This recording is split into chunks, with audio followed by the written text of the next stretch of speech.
শুরুটা করব একটা অশ্লীল গল্প দিয়ে, হালকা অশ্লীল। সুতরাং যারা টেলিভিশনে এই প্রোগ্রামটা দেখছেন তারা দয়া করে ভলিউমটা একটু কমিয়ে নেন, আর যদি বাচ্চা কাচ্চারা আশেপাশে থাকে। বাট আপনারা জানেন যে আমি খুব বেশি অশ্লীল গল্প বলি না।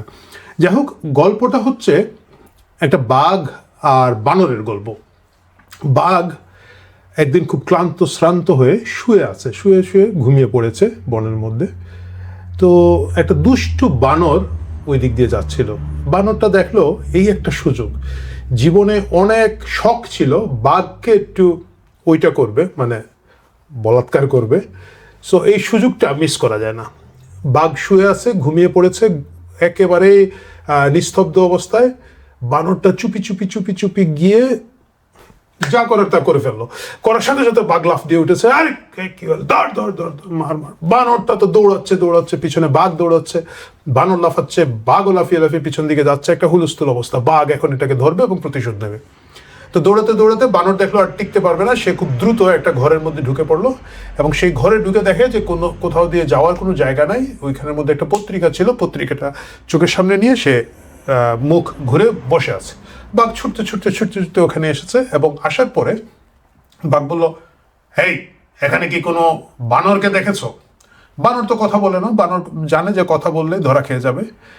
কিন্তু পরে বানর ভাবলো যদি একেবারেই কথা না বলে আর বাঘ যদি থাবা মেরে পত্রিকাটা সরিয়ে ফেলে তাহলে তো বানরের একেবারে দফা রফা কম্ম কাবার। সুতরাং বাঘ কিছু করার আগেই বানরটা খুব গম্ভীর গলাটা চেঞ্জ করে বলল, কোন বানরের কথা বলছো? যে বানর ওই বাঘের পিছন মেরে দিয়েছে সেই বানরের কথা বলছো?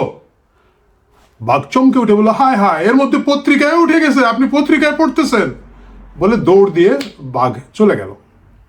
গল্পটা বললাম এই কারণে, আমাদেরকে যদি আমরা বাঘ মনে করি, বাঙালি জাতিকে যদি বাঘ মনে করি, তাহলে আমাদের উপরে যে বানর আক্রমণ হয়েছিল সেই বানর এখন পালিয়ে গিয়েছে, কিন্তু পত্রিকায় ছাপা হচ্ছে। এখন আর ছাপা হয়ে লাভ নেই, কারণ হচ্ছে বানর তো যা করার করে গিয়েছে। আসলে এটা পত্রিকা নয়। আমরা কথা বলবো আজকে এই বইটা নিয়ে। এই বইটা হচ্ছে the Yunus files unmasking a fake Saint.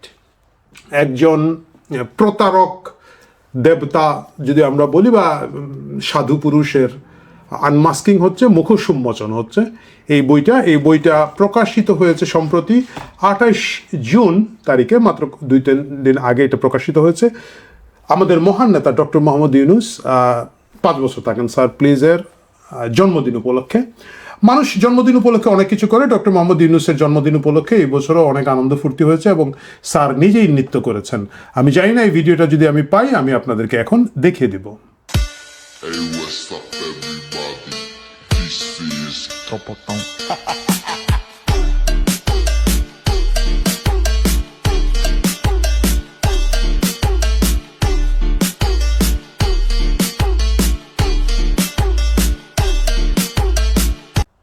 So নৃত্যের পাশাপাশি ডক্টর মোহাম্মদ ইউনুসের জীবনী নিয়ে তার জন্মদিনে একটা মহান কর্ম করেছেন এবং এই বইটার নাম আমি আগেই বলেছি আপনাদেরকে, বইটা আমার হাতে আছে। আপনারা অনেকেই ইতিমধ্যে এই বইটার খবর জেনেছেন। কিভাবে জেনেছেন? আমাদের কাছ থেকে না, ডক্টর মোহাম্মদ ইউনুসের ভক্তকুল যারা আছেন তারা কাউ ম্যাও শুরু করে দিয়েছেন পুরা অনলাইন জুড়ে। কেন এই বই প্রকাশিত হলো, কে এটা লিখলো? এটা লিখেছেন দুইজন, একজন হচ্ছেন আমিনুল হক পলাশ, আরেকজন হচ্ছেন প্রবীর বিধান। আমিনুল হক পলাশকে আমি ব্যক্তিগতভাবে চিনি। তিনি এক সময় বুয়েটের মেধাবী ছাত্র ছিলেন, বুয়েটের ছাত্রলীগের সাথে জড়িত ছিলেন এবং তিনি পরবর্তীতে NSI যেটাকে বলে আমাদের জাতীয় গোয়েন্দা সংস্থা, সেটার একজন কর্মকর্তা ছিলেন এবং সেই কারণে এই বইটা আসলে তার পক্ষে লেখা সুবিধা হয়েছে। কিন্তু আমরা দেখলাম বইয়ের মেরিট নিয়ে কোনো কথা নাই। আমাদের আলোচনা কেন পলাশ এটা লিখবে। পলাশ একটা দুষ্ট ছেলে, কোনো সন্দেহ নাই। পলাশ একটা দুষ্ট ছেলে এবং সে বিদেশে পালিয়ে আছে। পলাতকদের কথা আমরা শুনবো না। মানে তারা যদি পলাশকে ধরে একটা ফাঁসি টাসি দিয়ে দিতে পারতো, মানে আপনারা দেখেছেন ছাত্রলীগের অনেক সাবেক নেতাকে তারা এইভাবে হত্যা করেছে। আমরা দেখেছি যে তার শিশুর জন্য দুধ আনতে গিয়েছেন, সদ্যজাত শিশুর দুধ আনতে গিয়েছেন, তাকে সেখানে পিটিয়ে মেরে ফেলা হয়েছে এবং মৃত্যুর পরে পানি দেওয়া হয় না। এরকম অসংখ্য ঘটনা, এগুলো আসলে বারবার রিপিট করতে চাই না, মন খারাপ হয়। যাই হোক, সো এইটা হচ্ছে একটা দোষ। দ্বিতীয় দোষ হচ্ছে কেন এইটার ভূমিকা শেখ হাসিনা লিখবেন। শেখ হাসিনা এই বইটার ভূমিকা লিখেছেন। এবং এই সব কিছু মিলিয়ে এদের এই উৎসাহ উদ্দীপনা কেউ মেও দেখার পরে আমার কাছে মনে হলো বইটা আসলে কি একটু সংগ্রহ করে পড়া উচিত। শুরুতে আমার এটা খুব একটা আগ্রহ ছিল না, কারণ হচ্ছে একটা বিশাল বই। তাহলে আসুন আমি যেসব পাঠক এখনও এই বইটা সংগ্রহ করতে পারেন নাই তাদের জন্য বইটা নিয়ে একটু সংক্ষিপ্ত আলোচনা করি। কেন এটা করার প্রয়োজন? কারণ হচ্ছে এই বইটা সহসাই হয়তো আপনারা আবার পাবেন না। এই বইটা ইতিমধ্যে প্রথম সংস্করণ আমি যতটুকু জেনেছি খুব দ্রুতই 2-3 দিনের মধ্যে নিঃশেষ হয়ে গেছে। কয়েক হাজার মুদ্রিত ছিল এবং খুব দ্রুতই সেটা সংগ্রহ হয়ে গেছে এবং ডিস্ট্রিবিউশনটা খুবই ভালো। আপনারা জানেন যে এই যে আমি ধরেন যুক্তরাজ্যে 3 দিনের মধ্যে এই বইটা আমি ইনফ্যাক্ট 28 তারিখে এটা বেরিয়েছে, 29 তারিখে এটা পেয়েছি এবং পড়ে ফেলেছি। সুতরাং আপনারা খুব দ্রুত যদি সংগ্রহ করতে না পেরে থাকেন তাহলে দুধের স্বাদ ঘুলে মেটানোর জন্য এই বইটার আলোচনা হতেই পারে। বইটা আমি আগেই বলেছি 2 জন মিলে লিখেছেন এবং এটা ভূমিকা করেছেন শেখ হাসিনা। একটা বিশাল বই এবং প্রাথমিক প্রতিক্রিয়া হচ্ছে ইংরেজিতে যেহেতু লিখেছে নিশ্চয়ই ভালো লিখেছে। আমাদের একটা কথা আছে, ইংরেজি সে যখন কইছে নিশ্চয়ই সত্য কথা বলছে। এটা ইংরেজিতে লেখা একটা বই। বইটা আসলে কি? বইটা আসলে আমরা যেভাবে লেখকের সমালোচনা করি বা অন্য যে কোনো প্রশ্ন তুলতে চাই না কেন, প্রশ্ন তোলার কোনো সুযোগ নেই। এখানে সব পাবলিশড ডকুমেন্টের উপরে নির্ভর করে বইটা লেখা হয়েছে এবং এটা আসলে ডক্টর মোহাম্মদ ইউনূসের একটা জীবনী, এর বাইরে কিছু না। তিনি নিজে তার অনেকগুলো জীবনী লিখেছেন, বিভিন্ন পর্ব নিয়ে তিনি বিভিন্নভাবে আলোচনা করেছেন, সেগুলা থেকে এখানে তথ্য সংগ্রহ করা হয়েছে এবং বেশ কিছু আমি যদি বলি ডকুমেন্ট, সরকারি ডকুমেন্ট, আমি জানি না এগুলো দেখাতে পারবো কি না, এখানের মধ্যে এই যে ডকুমেন্ট এগুলো দিয়ে দিয়েছেন। আমি ধরেই নিচ্ছি যেহেতু একজন লেখক অন্ততপক্ষে পলাশ যে জাতীয় গোয়েন্দা সংস্থার সাথে জড়িত ছিলেন তাদের পক্ষে access to this information was easy এবং সেগুলো নিয়ে লিখেছেন।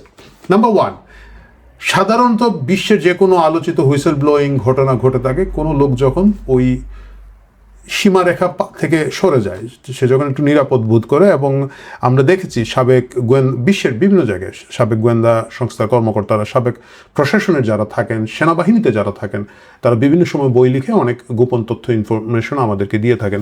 এইরকম কোনো আলাদা শকিং কোনো ইনফরমেশন এই বইতে নাই, কিন্তু এই বইটা ডক্টর মোহাম্মদ ইউনূসের জীবনীকে ভিন্নভাবে দেখছে। শুরু করতে চাই, যেমন ধরেন এইখানে শুরু হয়েছে ডক্টর মোহাম্মদ ইউনূসের ছোটবেলা দিয়ে, এবং এই ইনফরমেশন কিন্তু বানিয়ে দেওয়া না। ডক্টর মোহাম্মদ ইউনূস তার নিজের বইয়ে এটা লিখেছেন, তারা যখন ছোট ছিলেন তিনি কিভাবে প্রতারণা করতেন। তারা বিভিন্ন বই পত্রিকায় যেহেতু প্রতিযোগিতা হতো এবং সেই প্রতিযোগিতায় যারা পুরস্কার পেতেন তাদের নাম ঠিকানা সংগ্রহ করতেন এবং পত্রিকা অফিসে চিঠি লিখে বলতেন যে আমার এখন ঠিকানা পরিবর্তন হয়েছে, আমি এখন, ধরেন একটা লোক রংপুর থেকে পুরস্কার জিতেছে, ইউনূস ওই দিনই দেখতেন এবং ওই দিনই চিঠি লিখতেন পত্রিকায় যে ধন্যবাদ, আমি পুরস্কার জিতেছি, বাট আমি এখন রংপুরে থাকি না, আমি এখন চট্টগ্রামে থাকি, আমার এই হলো ঠিকানা, পুরস্কারটা এখানে পাঠিয়ে দেন। এইভাবে তারা পুরস্কারগুলো সংগ্রহ করতেন। এটা ডক্টর মোহাম্মদ ইউনূসের স্বীকারোক্তি। সো যে শিশু এইভাবে জন্ম থেকেই এই সিস্টেমের মধ্য দিয়ে যায়, মানুষের চোখে ধুলো দিয়ে বেড়াতে পারে, এই ক্রিয়েটিভিটি, তার বাকি জীবন তো কী হবে সেটা আমরা দেখেছি। এবং ওই শুরুর গল্পতেই যেতে চাই যে বাঘের মতো আমরা সেটা ছিলাম ভালো, জেগে দেখি ইজ্জত নাই, এই অবস্থা পড়ে গিয়েছি, বানর লাভ দিয়ে চলে গিয়েছে। ডক্টর মোহাম্মদ ইউনূসের এই গোটা জীবনীটা এই বইয়ের মধ্যে আলোচনা করা হয়েছে। তিনি মুক্তিযুদ্ধের সময়, আমি জানতাম না, আমি দেখলাম যে তিনি নিজেই লিখেছেন মুক্তিযুদ্ধের সময় তিনি একটা প্রবাসী সরকার তৈরি করতে চেয়েছিলেন। পরবর্তীতে ওনার সঙ্গীকে ক্যালকাটায় পাঠান এবং তারা যখন টের পান যে তাদের এইসব বগিযোগী তখনকার যারা মুক্তিযুদ্ধের নেতৃত্ব দিচ্ছেন তাদের মধ্যে দিয়ে হবে না, তারা তখন পিছিয়ে আসেন। তাহলে দেখা যাচ্ছে ডক্টর মোহাম্মদ ইউনূসের আসলে জীবনের আকাঙ্ক্ষা, ক্ষমতার প্রতি আকাঙ্ক্ষা সে বহু আগে থেকে আছে। তিনি ম্যানিপুলেট করেছেন, আমাদের 2 সামরিক শাসককে ম্যানিপুলেট করেছেন। পরবর্তীতে আমরা দেখেছি খালেদা জিয়ার সময়, শেখ হাসিনার সময় তিনি বিভিন্ন সুযোগ সুবিধা নিয়েছেন। অসংখ্য কোম্পানি তিনি করেছেন, এই কোম্পানিগুলোর তালিকা এখানে আছে, এবং বিভিন্ন আর্থিক অনিয়ম, শ্রম শোষণ, এইসব বিষয়গুলো নিয়ে লেখকরা এখানে আলোচনা করেছেন। এই সব কিছু আলোচনা মিলে আমি প্রথমেই বললাম এই বইটা একটা গুরুত্বপূর্ণ ইতিহাসের দলিল হিসাবে আমাদের মধ্যে উপস্থিত হয়েছে। এখন আসেন সমালোচনার জায়গা। আমার কাছে মনে হয়েছে বেশ কিছু সমালোচনার জায়গা আছে। প্রথমে দেখেন একটা এআই দিয়ে তৈরি করা প্রচ্ছদ। আমি ধরে নিচ্ছি আমাদের যে জেন আলফার প্রতি কে আকর্ষণ করার জন্য এটা করা হয়েছে, ভালো উদ্যোগ। ছাপার মান ভালো, কাগজের মান ভালো, বাধাইয়ের মান ভালো, লেখার মানও ভালো, কিন্তু এখানে আসলে লেখার থেকে মূলত প্রচুর ইনফরমেশন জমা করে দেওয়া হয়েছে। এতে যে সুবিধাটা হয়েছে, ভবিষ্যতে যারা ডক্টর মোহাম্মদ ইউনূসকে নিয়ে ভাববেন, আলোচনা করবেন, মানে তিনি আসলে আমাদের ইতিহাসের একটা অবিচ্ছেদ্য অংশ, তারা এখান থেকে মশলা জোগাড় করতে পারবেন এবং এইটাকে রেফারেন্স ধরে আরও হয়তো অনেক ডিটেলসে কাজ হবে। এখানে কোনো তাত্ত্বিক আলাপ হয় নাই। কেন গ্রামীণ ব্যাংকের সুদের হার এত বেশি, এটা কি আসলে দারিদ্র্য বিমোচন করে, নাকি এটা পুরোটা একটা স্ক্যাম, এটা কি আসলে মানুষের লাভ করছে না ক্ষতি করছে, এইসব তাত্ত্বিক আলাপ এখানের মধ্যে নাই। এইসব বিষয়ে এখানে আলাপ হয় না। এখানে পুরোটা ইনফরমেশন দেওয়া হয়েছে তার গোটা জীবনে তিনি যা যা করেছেন এবং সেগুলো কিভাবে শুধুমাত্র তার নিজের স্বার্থে করেছেন। আমরা দেখেছি এই যে জুলাই 2024 পরবর্তীতে যে জিনিসটা হচ্ছে, উনি কিন্তু প্রথমে এসে আমারগুলা দেয়, আমার ট্যাক্স মাফ করে দেয়, আমার লাইসেন্স দেয়, সব কিছু করা। এই জিনিসগুলা কিছুটা এখানের মধ্যে, এই বইয়ের মধ্যে আপনারা পাবেন।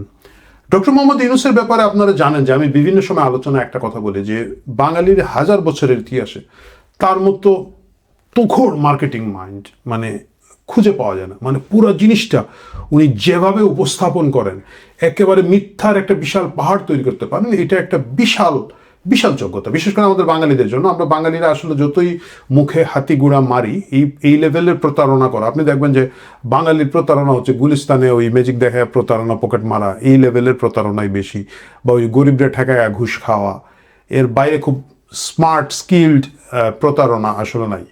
সো এই জায়গা থেকে ডক্টর মোহাম্মদ ইউনূসের জীবনী আমাদের একটা অবশ্যই পাঠ্য, এবং আমরা দেখতে পাবো যে তিনি কিভাবে এই কাজগুলো করে থাকেন, কিভাবে তিনি, যেমন ধরেন এই গত ঈদের সময় আপনারা কি দেখেছেন ডক্টর মোহাম্মদ ইউনূসকে নামাজ পড়তে? তা কিন্তু দেখেন নাই। কিন্তু আপনার এর আগের ঈদে যখন তার দরকার ছিল, আপনারা দেখেছেন ঠিক টুপি টুপি মাথায় দিয়ে জাতীয় ঈদগাহ ময়দানে গিয়ে দাঁড়িয়ে আছেন এবং তার কিছু দালালকে রেখেছেন। ওই দালালরা উনি দাঁড়ানোর সাথে, স্যার আপনারা 5 বছর চাই, স্যার কারো কথা শুনবেন না। এই যে শোম্যানশিপ, এই যে জিনিসকে প্রতিষ্ঠিত করার যে ক্ষমতা, এটা ডক্টর মোহাম্মদ ইউনূসের অসাধারণ। এবং তার গোটা জীবনীটা এখান থেকে পাঠ করলে, ভিন্ন মাত্রায় পাঠ করলে আমরা এটা থেকে বেশ কিছু জিনিস বুঝতে পারবো। এই বইটা খুব যে একটা কি বলা যায় বিস্ফোরণ ঘটিয়ে দিয়েছে আমাদের ছাগু সমাজের কাছে এইরকম না, কিন্তু এটা একটা ইম্পর্টেন্ট দলিল হিসাবে আমার মনে হয় আপনাদের সকলের সংগ্রহ থাকা উচিত। ভবিষ্যতে এই রেফারেন্সটা, এই বইটা আপনাদের অনেক জায়গায় কাজে লাগবে। ইতিমধ্যে আমরা দেখেছি এই বইটা যাতে বিপণন বন্ধ থাকে, এই জন্য যারা বাক স্বাধীনতা, কিবোর্ডের স্বাধীনতা ইত্যাদি ইত্যাদি নিয়ে একেবারে আলাপের পর আলাপ করে আমাদেরকে জেরবার করে দিয়েছিলেন, সে একেবারে লাগানো তুষার থেকে শুরু করে আমার অনেক সাবেক বন্ধু বান্ধব যারা আছেন, তারা সকলেই দেখলাম খুব গুসা করেছেন। ভালো, ঠিক আছে, গণতান্ত্রিক অধিকার গুসা করবেন, বিপণন বন্ধ করতে হবে বাতিঘর এবং রকমারি সহ বিভিন্ন অনলাইন শপগুলো থেকে এটাকে নামাতে হবে, প্রকাশকের ফাঁসি দিতে হবে, ফাঁসি বুঝো না, শাস্তি শাস্তি দিতে হবে, এই লেভেলের দাবি দাওয়া করছেন। এই দাবি দেওয়ার পরেও এই বইটা প্রথম সংস্করণ শেষ হয়ে গিয়েছে। এটা একটা জরুরি বিষয়, কারণ আমার একটা ধারণা ছিল বইটা নিষিদ্ধ হবে এবং প্রকাশকের তো একটা বিরাট ক্ষতির মুখে পড়বেন, কারণ এত মোটা একটা বই যদি কয়েক হাজার ছাপিয়ে গুদামে রেখে দিতে হয় তাহলে বিপদে পড়বেন। সেই বিপদ কাটিয়ে উঠেছেন, বাট আমি আশা করব লেখক এবং প্রকাশকদের কাছে তারা এই বইটার দ্বিতীয় সংস্করণ আনবেন, নাম্বার 1। নাম্বার 2, আমি আশা করব তারা এটা একটা বাংলা অনুবাদ করবেন, এবং সবচেয়ে গুরুত্বপূর্ণ আমি আশা করব এটা একটা ছোট সামারি বুক করবেন। একটা বিরাট ইংলিশ বই সেটা ঠিক আছে, এটার একটা বিরাট বাংলা বই হতে পারে, বাট হ্যান্ডি, একেবারেই মানুষের দৈনন্দিনভাবে যাতে কুইক পাঠকরা পড়তে পারেন, বুঝতে পারেন, এই জন্য একটা সামারি বুক তারা এটা করতে পারেন। প্রিয় দর্শক, আপনারা যারা এখনও এই বইটা নিয়ে আগ্রহী, আমি ভিডিও ডেসক্রিপশন কী যেন এটা বলে, বাক্স ডেসক্রিপশন, যাই হোক, বইটা কোথায় পাওয়া যাবে অনলাইনে সেইগুলো দিয়ে দিব। দেশের বাইরে আমরা যারা আছি, দেশের বাইরে এটা পাওয়া, আমি এটা একেবারে হাতে হাতে আনিয়েছি। দেশের বাইরে যারা আছেন তাদের জন্য পাওয়াটা এখনও দুষ্কর, বাট আমি শুনেছি যে অ্যামাজনে এই বইটা সহসাই অ্যাভেলেবেল হবে।